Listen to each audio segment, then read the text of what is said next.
You ask Tiger to solve. This deals with linear equations with one unknown. The final result is c equals 2.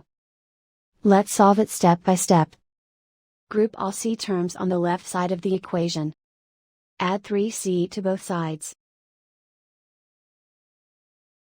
Group like terms. Simplify the arithmetic.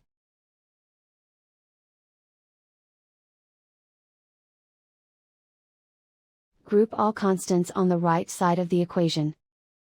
Add 2 to both sides. Simplify the arithmetic.